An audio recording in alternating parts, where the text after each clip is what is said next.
Eu sou Cícera Barbosa, sou estudante de mestrado em História da UFC, sou professora de História da Rede Pública e trabalho no São João aí há 13 anos como pesquisadora, formadora de jurados, engajada, preocupada, né, com a cultura e com a sobrevivência da cultura junina e animada por esse festejo resistir a tantas intervenções e não incentivos. Eu sou Aterlane Martins, sou também professor do IFCE, trabalho no interior do estado, no campus de Quixadá. Tenho ligação com o movimento junino há mais de 20 anos, já fui brincante de quadrilha, participei de produção de festivais, também compus diretorias das instituições juninas aqui do estado e atualmente faço doutorado em geografia, estudando as quadrilhas juninas, a cultura junina no estado do Ceará. O São João vai chegando para a gente, para todas as pessoas de forma geral, né?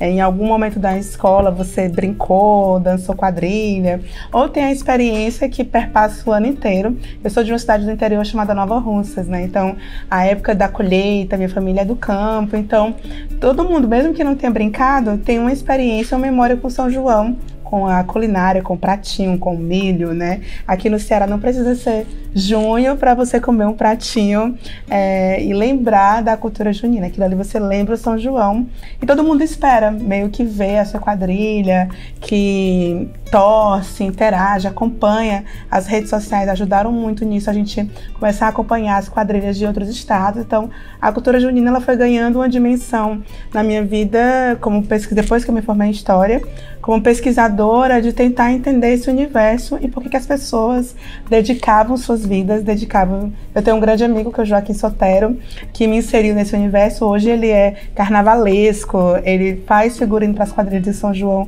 aqui no Ceará, super premiado. Então eu ficava intrigada como as pessoas se dedicavam o ano inteiro para dançar, gastavam dinheiro, o que movia aquelas pessoas a estarem naqueles festejos, né?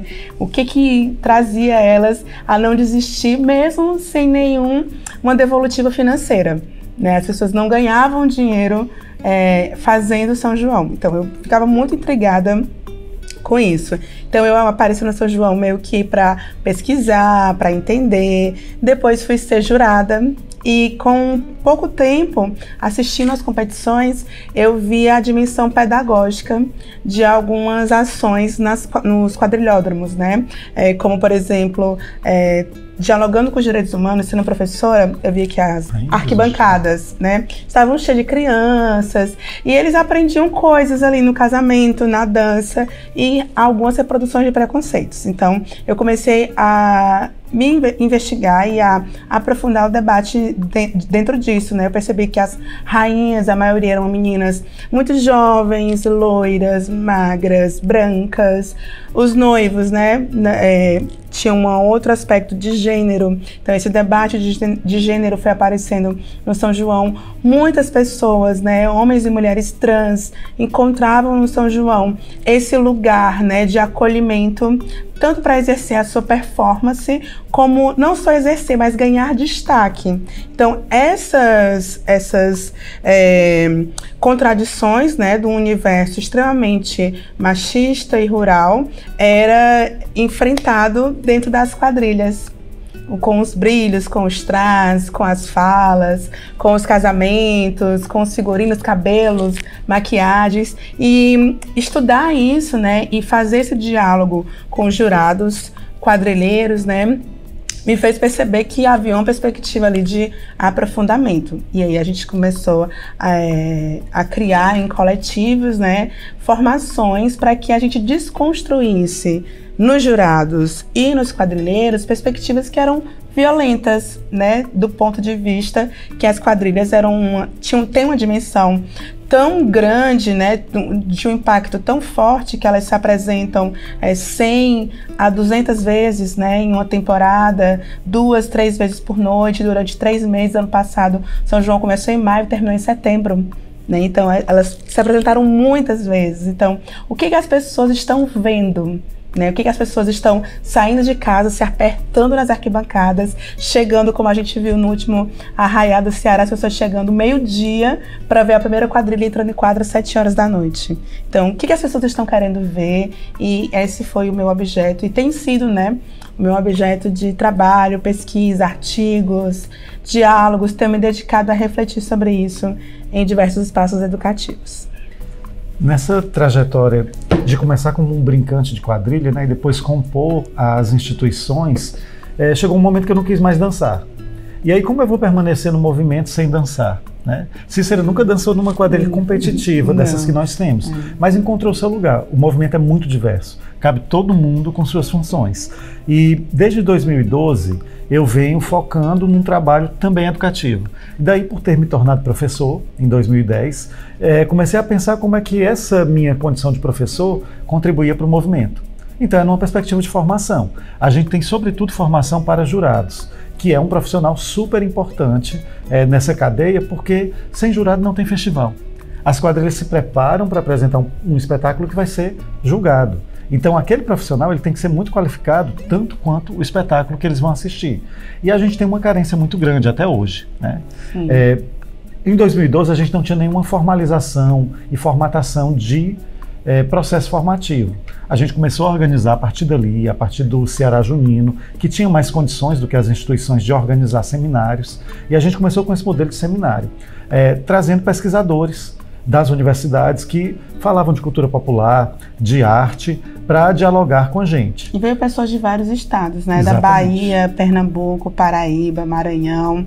E esse trânsito da gente também julgar festivais nacionais, pessoas de outros estados, ver quadrilhas de outros estados, estar em diálogo com outros jurados também, vai fazendo a gente perceber como esse universo é muito diverso e rico, assim. E a gente tenta fazer, né, com que essa experiência ela se multiplique. Cada vez que eu estou na mesa de julgamento, né, com uma comissão julgadora, eu consigo também trocar com outros jurados impressões, rever conceitos que eu tinha, ou propor revisões para os meus companheiros e companheiras, e enfim, né, a gente acaba sendo um acúmulo dessas experiências, não é só o meu ou o olhar do Aterlane, né? Uma coisa muito importante nesse processo formativo, que já tem mais de uma década, é como a gente foi fazendo ele, foi construindo, né?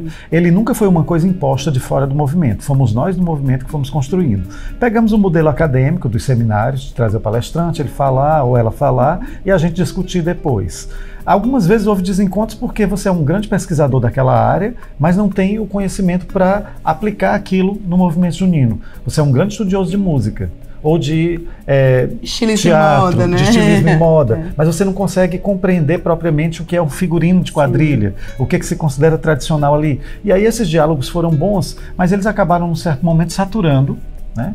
E aí a gente entrou numa nova perspectiva que nós temos experimentado desde 2019 a trabalhar com aquilo que nós mesmos produzimos de conhecimento, né? Um reconhecimento de que nós produzimos conhecimento e de que nós mesmos temos uma formação acadêmica, porque hoje nós temos no movimento junino desde doutores até pessoas que têm apenas o ensino médio. Estou dizendo apenas por considerar essa escala de formação. E está todo mundo junto ali nessa comissão julgadora, senta uma pessoa que tem um doutorado, uma que tem um mestrado, uma que tem ensino médio. E aqui tem o ensino médio, às vezes tem 20 anos uma grande experiência de São João. Então essa experiência tem que ser aproveitada também. A gente começou a pensar novos modos de formação que consideram, né, que levam o novo conhecimento a partir dessas experiências compartilhadas. E tem a ver muito com a nossa postura como educador, assim, né? Como a gente foi aprendendo a dar aula. A gente vem de movimentos sociais, né? Movimento social de mulheres, trouxe as experiências de dinâmica mesmo, metodologia. A gente começou a perceber que 200 pessoas conversando, a conversa era muito turva. Quando você faz isso aqui, senta numa roda, 10, 15, trocam e depois levam para o grupão. As pessoas começaram a perceber que tinha novas coisas para elas aprenderem ou reaprenderem ou revisarem dos seus conhecimentos que pareciam tão intactos, pareciam tão tradicionais a ponto de ninguém mexer. Só que o universo São João ele é criativo, ele se renova a todo ano, é um encontro de gerações que dialogam. A gente tem aí centenas de quadrilhas que saem de maneiras mais plurais possíveis. Eu acho que isso é a grande emoção, né, de sentar numa arquibancada, de sentar numa mesa julgadora, de entrevistar um brincante antes ou depois da sua apresentação, de visitar um espaço que a quadrilha, né, eu vou chamar aqui de barracão, mas as quadrilhas chamam a casa do diretor da quadrilha, pode ser o barracão, ou a escola pode ser o barracão, né? Então, onde as pessoas juntam as saias, juntam os cenários, se espremem de um ônibus do interior da sua cidade, vem 50 pessoas num lugar que é para vir 30, 20, né? E elas vêm até Fortaleza para se apresentar. E quanto mais pessoas verem aquele espetáculo, né, mais eles terão alcançado seu objetivo, né? E nesse interim de pesquisa, no caso as minhas, esse outro tipo de pesquisa para as instituições públicas, eu percebi o impacto financeiro, né, do São João, o susto, né? Porque você vê ali uma roupa de uma dama impecável e às vezes a maioria das quadrilhas tem mais de uma roupa, o tanto de dinheiro que se move, né, de quadrilhas que sobrevivem desde 40 mil reais a quadrilhas que hoje custam 800 mil reais. Então, é uma indústria que emprega muitas pessoas, né? Quadrilhas com 70 pares, com uma banda de músicos, de mais de 10 músicos, com instrumentos clássicos e instrumentos tradicionais. Todos os técnicos necessários para operar bem esse momento.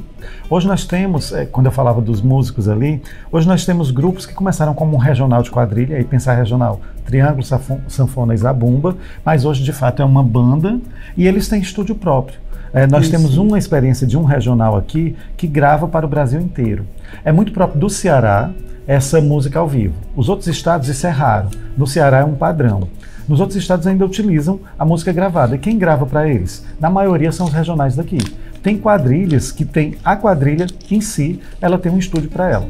E o grupo dela passa o ano inteiro fazendo as músicas, ensaiando as músicas ali e gravando, né? A gente tem um nível de qualidade muito grande. E as composições clássicas de forró, né, elas coexistem com as músicas autorais. Todo o repertório junino tradicional de Luiz Gonzaga, Jackson do Pandeiro, Trio Nordestino e outros são incorporados. Tem essa grande discussão que eu acho que é uma coisa das pesquisas também, apontam de o fim da tradição. Não tem nenhum fim de tradição. Não, tem uma renovação. Tem uma renovação. Assim, nós compreendemos que toda tradição ela foi inventada, então em determinado momento não existia quadrilha. Alguém criou quadrilha. Aqui no Brasil a gente adaptou uma quadrilha que veio de fora, que veio da Europa. Deu a ela características próprias. A gente colocou ela dentro de um ciclo. A nossa quadrilha é junina. A quadrilha europeia não era. Ela era de qualquer momento do ano, mas era restrita a uma classe, era da corte. Hoje quadrilha é para todo mundo. Você tem pessoas que têm uma alta faixa de renda e pessoas muito pobres, né? Então a gente, aqui no Brasil, misturou tudo como é costume e deu uma cara nossa. Então a gente tem eu insisto em dizer hoje que a gente tem uma quadrilha junina brasileira e contemporânea, porque ela reflete o hoje. Nós temos quadrilhas que reivindicam serem tradicionais pela roupa que usam, por usar um tecido de chita, pela música que tocam, pela formação do grupo musical, pelos passos que operam. Ok, isso são elementos de tradição, mas não só isso. Nós entendemos a tradição como essa continuidade. Uma tradição morre quando ela deixar de ser feita. O como ela está sendo feita é um processo natural, porque é um bem vivo. A gente pensa os bens imateriais como vivos. A Cícera chamou a atenção para uma coisa super importante no início, quando ela disse assim, a quadrilha é pedagógica. Eu tenho defendido, e aí no que eu tenho estudado, numa perspectiva de sistematização, que a quadrilha ela é um ato pedagógico, nesse sentido de que ela ensina, e ela ensina porque ela estuda. A gente fica imaginando, a partir dos anos 90, 2000, quando as quadrilhas começaram a ter tema, né? O tema é o que move a quadrilha, é o que faz você pensar o figurino, o repertório, o texto do casamento, a coreografia. Então, muitos desses temas, eles são históricos. Então, você precisa fazer uma pesquisa histórica para entender o que é aquele tema. Nisso, você tem um processo de formação. Um grupo você emprega as pessoas para fazer essa pesquisa para você. Você estuda, forma o seu grupo e você leva um espetáculo que fala daquele tema. Então você está formando uma plateia de 1.000, de 2.000, de 5.000 pessoas. E tem uma aula de história ali em 35 minutos, dançando, com música, com adereços, com cenário, tá na roupa o tema, tá na música que eles estão cantando, tá na história do casamento, tá nos folders que eles espalham para a plateia, né, nas lembrancinhas. A gente recebe muito artesanato contando essas histórias. Então, a quadrilha começa a se preocupar com o que ela está contando, se é coerente, se é coeso, se o jurado, se ela está contando, por exemplo, uma coisa que é do período imperial, né, escravocrata, mas usa elementos já da República. A gente já conversa sobre conhecimento histórico. Se ela faz um casamento, tem uns estilos, né, do teatro, se é shakespeariano, se está virado, se está para um lado, se está para o outro, tem o fundo, se é de rua, né? Então, o casamento começou a ter o profissional que ele é contratado para escrever casamentos. A gente tem pessoas com seus nomes aí já clássicos e que trabalham com isso há muitos anos. Pessoas que são estilistas, que fazem o figurino do casamento e são responsáveis por desenhar o boneco, né? Desenhar, faz a primeira roupa e as outras costureiras reproduzem aquilo ali. E antes a gente tinha um figurino no Ceará até 2018, não sei, 17, que era uma tradição no Ceará, assim, todo mundo cedia uma cor diferente. E aí a gente também vai incorporando coisas de outros estados, né? E acabou que nos últimos anos tem aparecido a maioria das quadrilhas, não todas, com figurinos semelhantes, né? Então, de uma cor só, de um tom só, da mesma cor. Então, assim, quando a gente tem esse medo da tradição e da renovação, ou quadrilha moderna, né? A gente que é pesquisador, a gente não tem medo, porque a gente está estudando mudanças ao longo do tempo e percebe que mesmo a quadrilha que soa mais moderna possível, por inserir um instrumento diferente, ou por ter um figurino diferente, ela ainda faz o beija-flor. Ela mantém a tradição. Ela ainda mantém a noiva virgem, ela ainda mantém damas, né? Então, sim, as quadrilhas, elas optam, e eu acho que esse espaço de criatividade faz o São João não morrer, porque você consegue arrancar todos os anos de vários profissionais ideias diferentes, desde um figurino que ele passou um pano por cima de você e você tá com outra roupa, estourou um fogos e você tá com outra roupa. As meninas, hoje em dia você tem estruturas que a gente tem medo, mas são estruturas imensas, né? As pessoas chegam com grandes painéis. Quase um carro alegórico para destaques, né? Piruetas de circo, a cultura circense entrou também. Então, há diálogos de vários setores com São João. Isso é o que caracteriza o que eu chamo de contemporâneo. Então, assim, se antes a gente pensava a quadrilha como uma expressão cultural no sentido artístico, era só isso. Hoje não. Hoje não dá para pensar sem uma perspectiva cultural ampla. Ela é social. E política, né? Não, e aí é outra coisa. Se ela é um ato pedagógico, porque ela ensina e ela aprende, ela é também um ato político. Cícera trouxe aqui duas pautas que desde 2016, pelo menos, a gente tem trabalhado no movimento junino. Quando a gente fazia as primeiras formações, o que a gente estudava? Teatro, que é o casamento. Música, porque é o repertório. Dança, porque é a coreografia. Passos, figurino, na planilha, né? A gente fazia isso. E era resumido a isso, os estudos. Desde 2016, a gente começou a ampliar as temáticas. E aí, como Cícera já dizia, é muito da nossa vivência mesmo, da nossa formação pessoal. E aí é onde eu acho que entra a quadrilha que eu digo, é um ato político, porque é um ato que a gente está ali em diálogo com o outro, confrontando o outro, em busca de transformação de uma outra realidade. Pautar as questões étnico-raciais, há muito tempo não se fazia isso, desde o princípio não se fazia isso.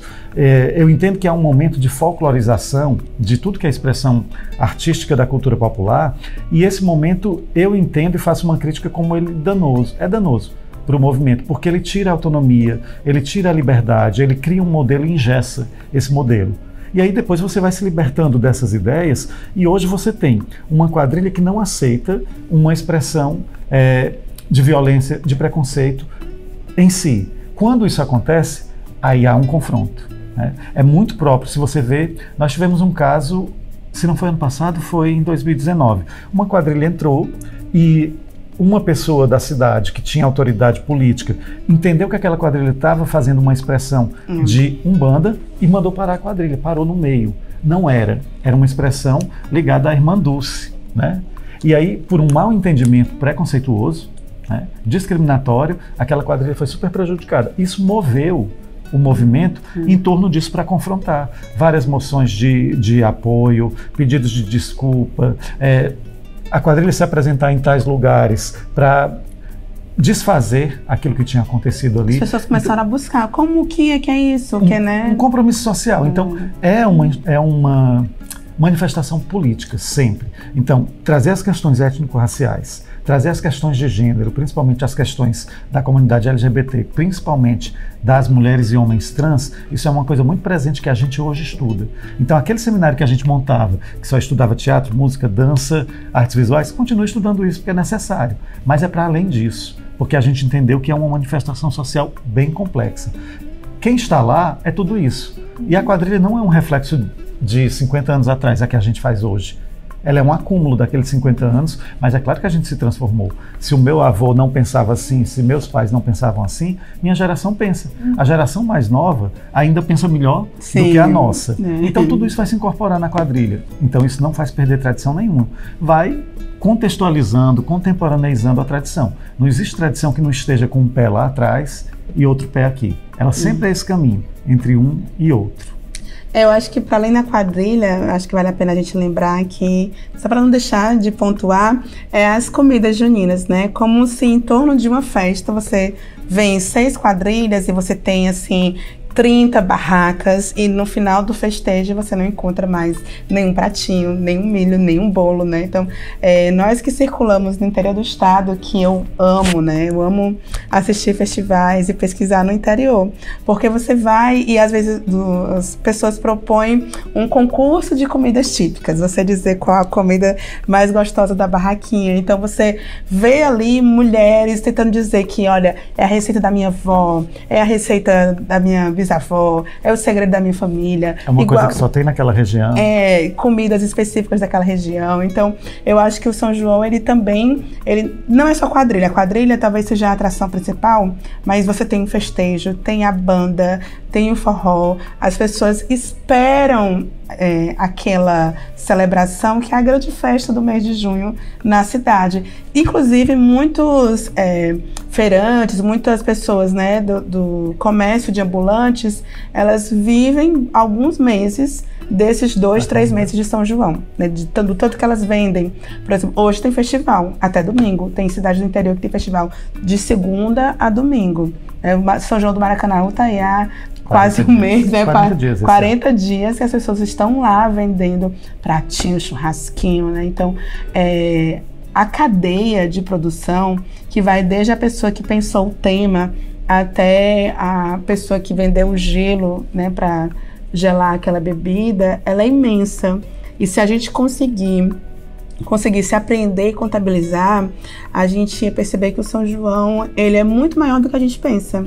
Tem uma noção nesse sentido que a gente tem trabalhado há algum tempo, que é a noção de cultura junina. Porque antes a gente falava festas juninas ou São João, e parece que isso dava conta, né? Quando você fala São João, você já restringe, são 3 santos, é um mês de festas em torno desses 3 santos, mas o São João deu nome para as festividades, ou festas juninas. Mas hoje, começa no final de maio, termina no final de julho, quando não se estende mais. A gente tem até experiência de festivais fora de época. Sim. Né? Isso há anos atrás. Havia uma cidade, Iguatu, no interior do estado, que quando acabavam todas as quadrilhas, no mês seguinte ela fazia um fora de época e era regional, vinha quadrilhas do Nordeste inteiro para lá. Parece que vão retornar esse ano. Sim. Então, assim, essa coisa da sazonalidade de junho, ela já está extrapolada. Hoje, no mínimo, nós somos junho e julho.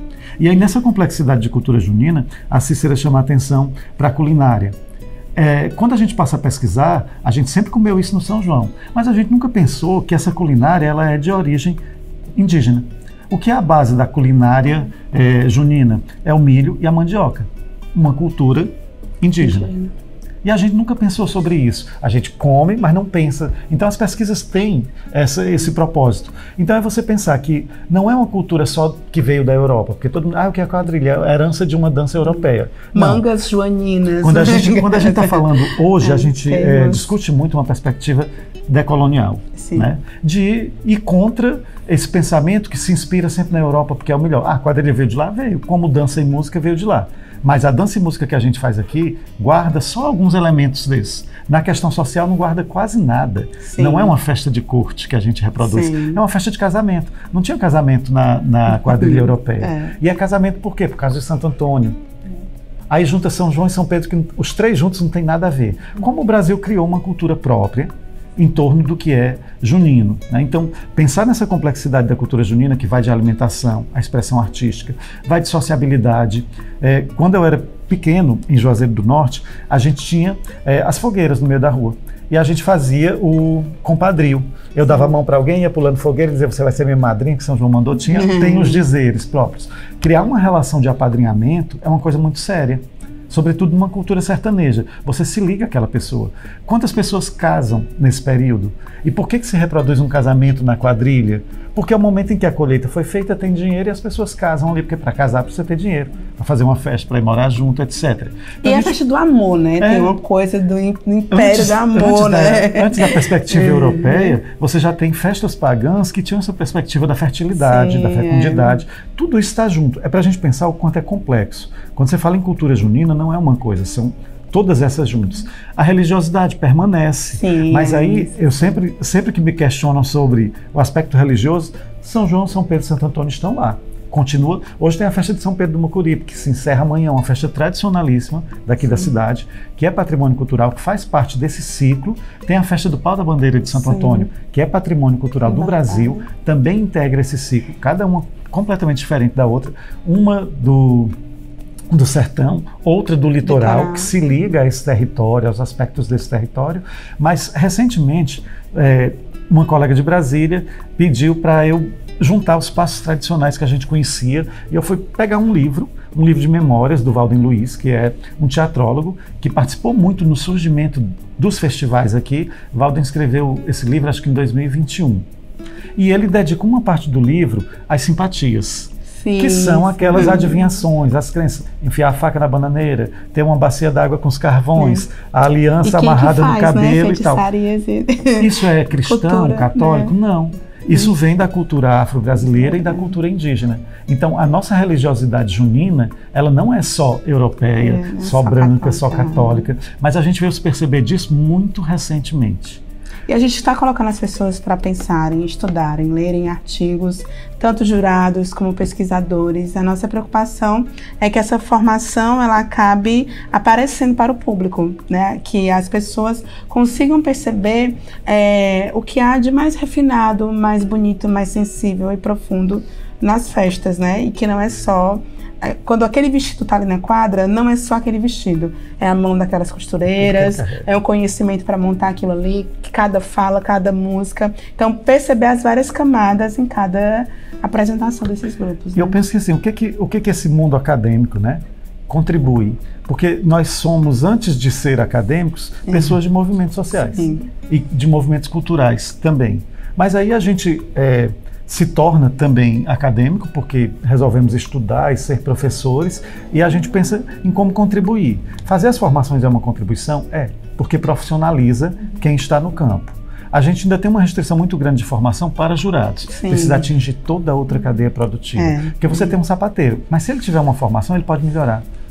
Você tem um chapeleiro, uma costureira, que pode qualificar a sua forma de fazer. Que entra o Sebrae, e aí vem a nossa contribuição, né? Porque são essas reflexões que a gente promove, porque entendo que Cícera tem também essa compreensão. O nosso papel como educador é promover reflexão.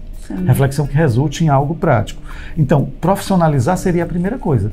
A partir do momento que você discute certas questões, eu preciso de um profissional para isso. Então você inclui na cadeia um pesquisador acadêmico, você inclui um músico profissional. Ele vai conviver e compartilhar com todos os outros que não têm a formação profissional. E eles vão aprender. O músico que não é profissional vai dizer, olha, eu também posso me formar, eu já sei tocar, já sei cantar, mas eu posso qualificar, melhorar. Uma outra grande contribuição, compreender do campo público.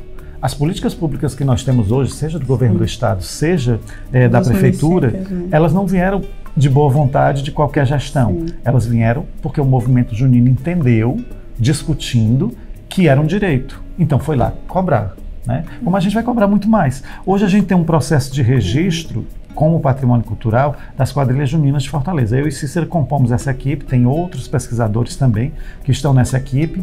E qual é a grande contribuição? Você reconhecer uma expressão cultural como patrimônio, você obriga o Estado na promoção, na preservação daquele bem. Então, hoje nós temos em Fortaleza, e a gente discutia isso há umas 2 semanas com o secretário de Cultura de Fortaleza, tudo bem, nós temos a prática de fazer os festivais, mas esse ano não vai ter festival municipal, porque a prefeitura, por alguma questão, entendeu que não dava para realizar.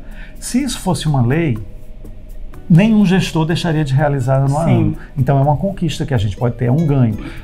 Certamente, o registro das quadrilhas como patrimônio cultural, que vai acontecer ano que vem, a gente está no processo de estudo para isso, vai dizer no seu plano de salvaguarda desse bem que tem que ter um festival anual, tem que ter um edital que contemple, se nós temos 100 quadrilhas em Fortaleza, contemple as 100 e não 50, como é hoje. Ao contrário do estado do Ceará, que tem os ciclos, né? E nele o ciclo junino, que já é consolidado, não importa o gestor que entrar, o ciclo precisa... Porque são por lei. Porque está na lei, né? E ele tem um orçamento, ele é protegido.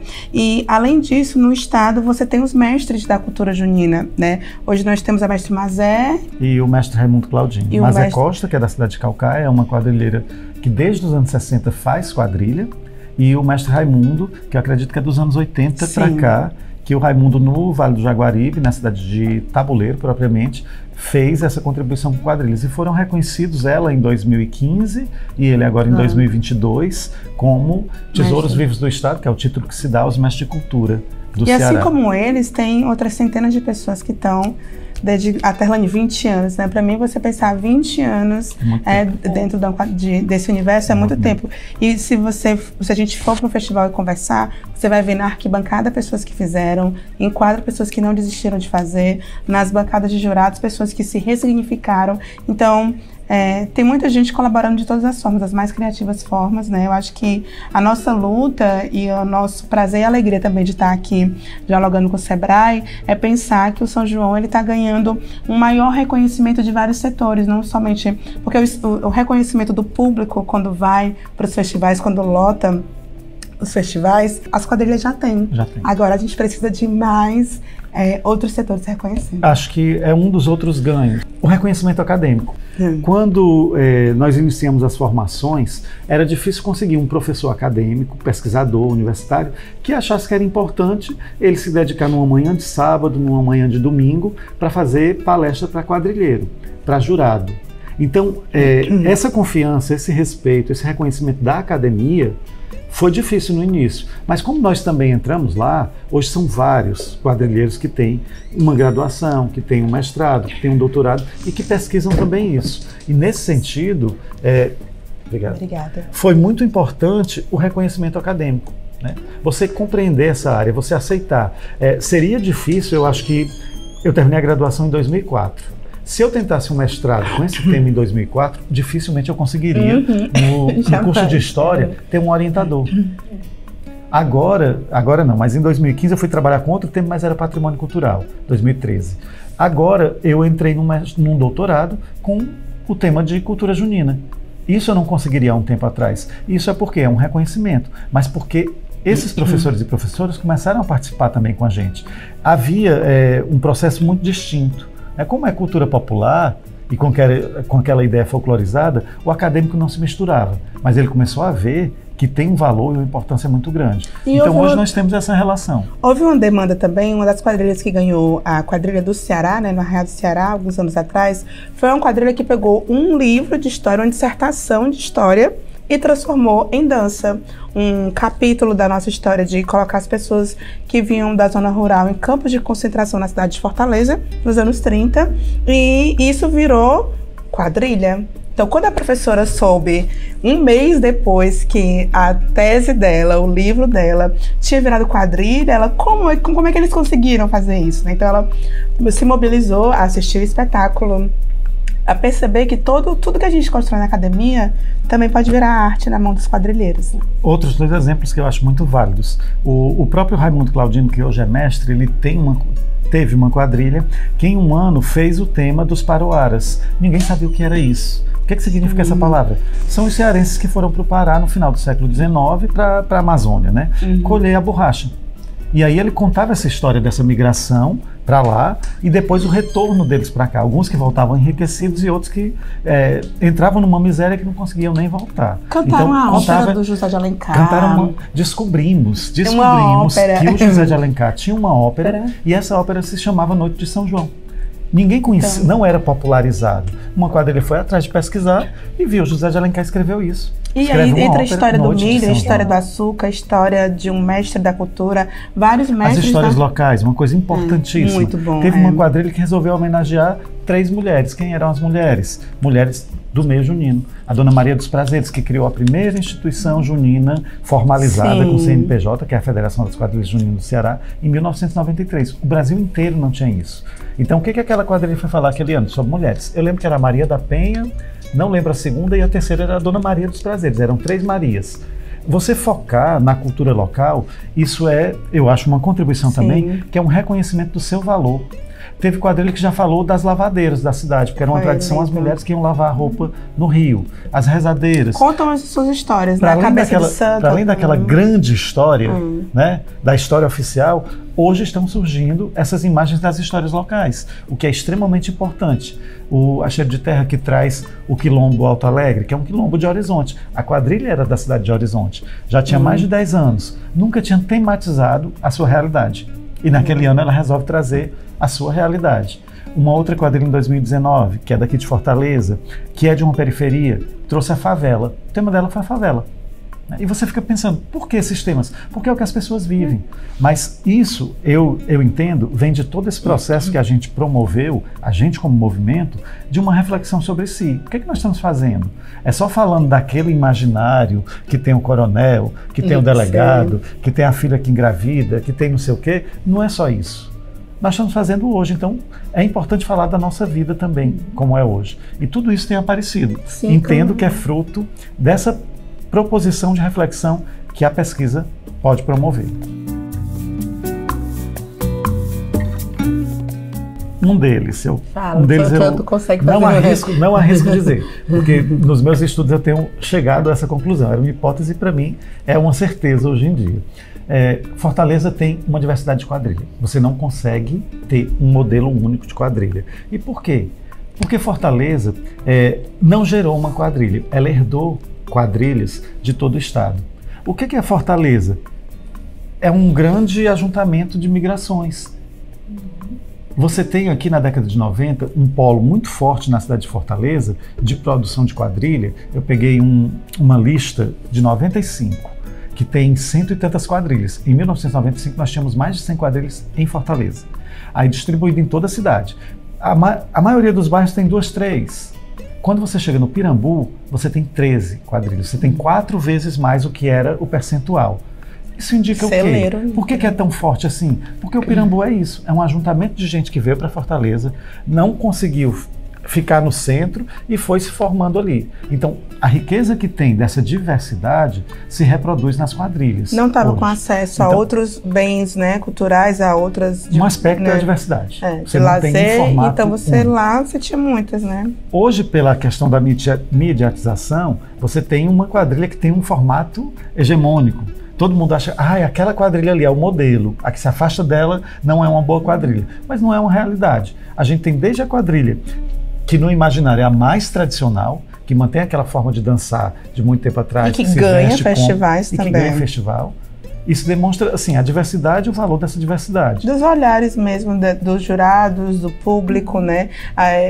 Como a gente está nesse meio da pesquisa, quando a gente encontra amigos que não estão na pesquisa, todas são lindas e todas mereciam ganhar e todas, e a gente, olha, a gente mas tecnicamente, tem, a gente tem uma planilha que tem ali, avalia harmonia, coreografia, animação, figurino, ritmo, repertório, a interpretação do noivo e da noiva. Então a gente avalia técnicas, né, apura o nosso olhar. Cícera chega para mim em 2 outros elementos, né? Um seria essa diversidade, o modo de fazer quadrilha, ele é diverso.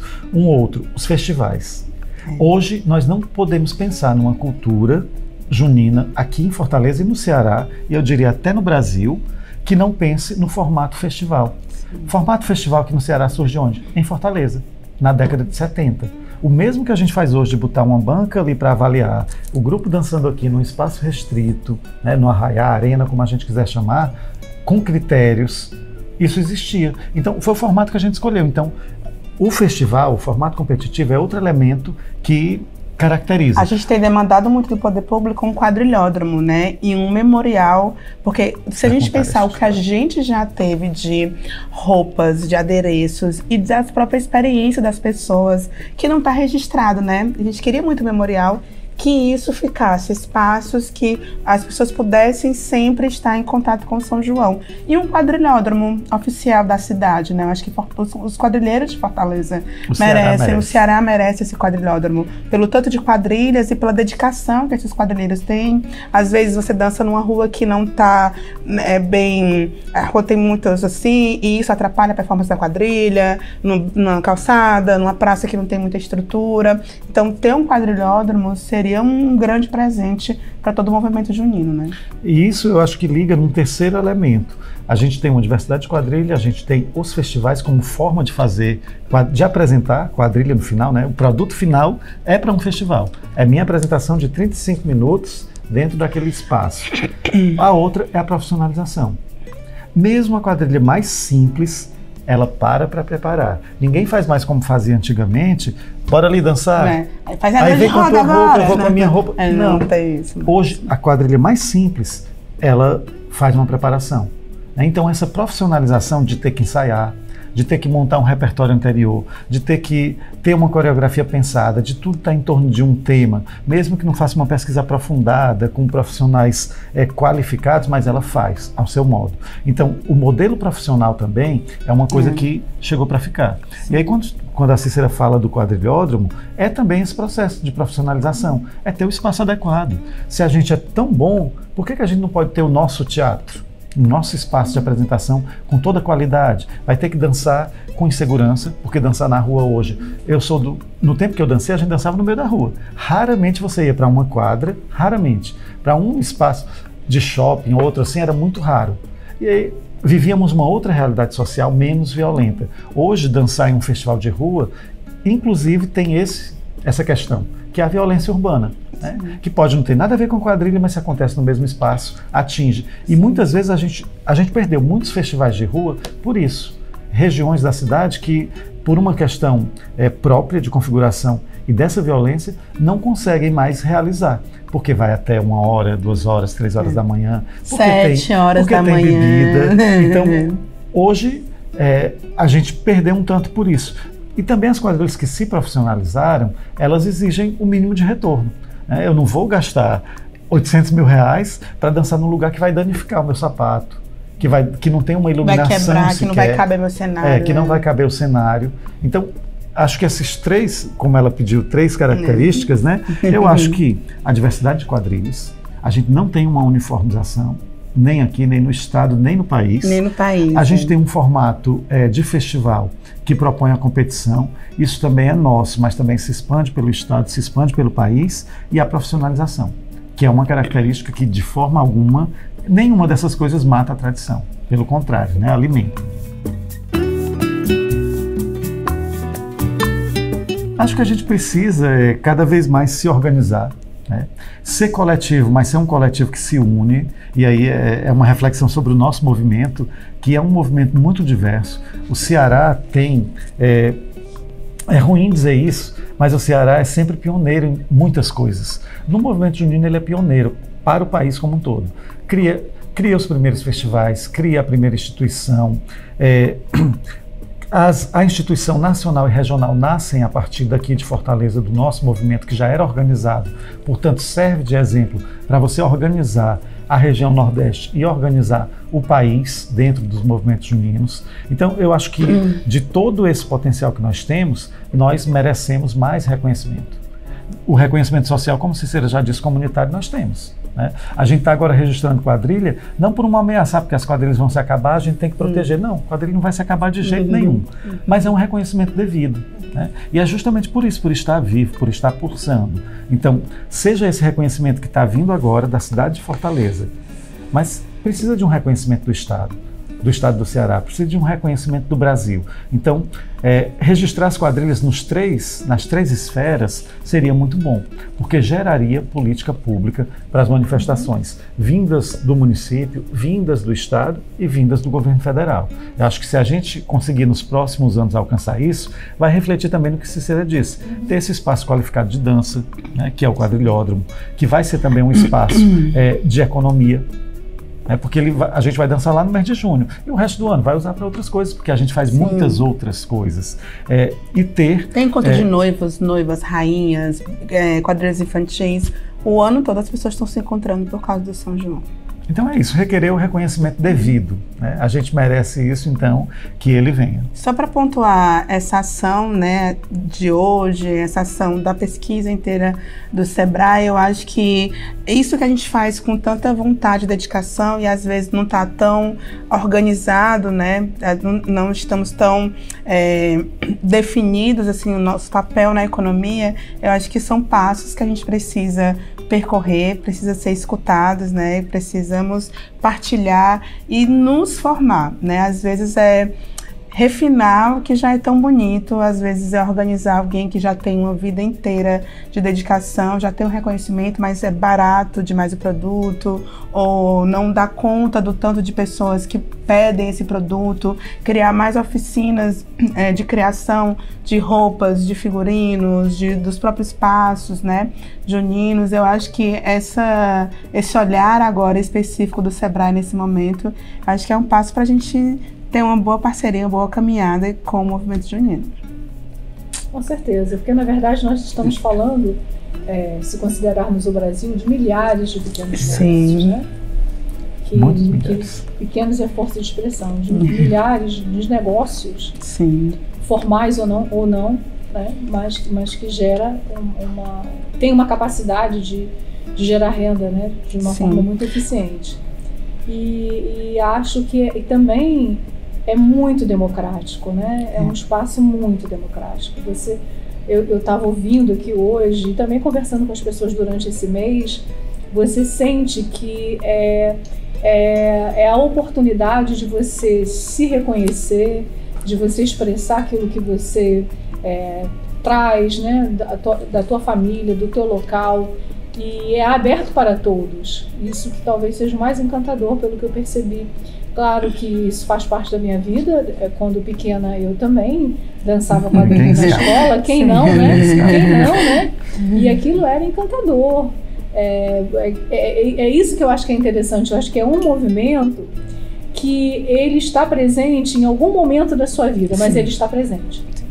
Não é? É uma manifestação de cultura popular afetiva, que todo mundo já viveu em algum momento tá na da sua vida. Nem que não tenha dançado, comeu alguma comida. Você foi convidado em algum momento da sua vida. E tem uma coisa, Rose, que é tipo assim, uma quadrilha de uma cidade específica, vou dar aqui Milagres, né? Ela se apresenta na sua cidade, estreia lá, e ela passa 2 meses viajando várias cidades do interior. Então, esse movimento de 60 pessoas, por exemplo, viajar o estado inteiro em mês de junho e julho, aí ela chega, come, dorme, outro dia toma café da manhã e almoço, e os promotores ajeitam isso.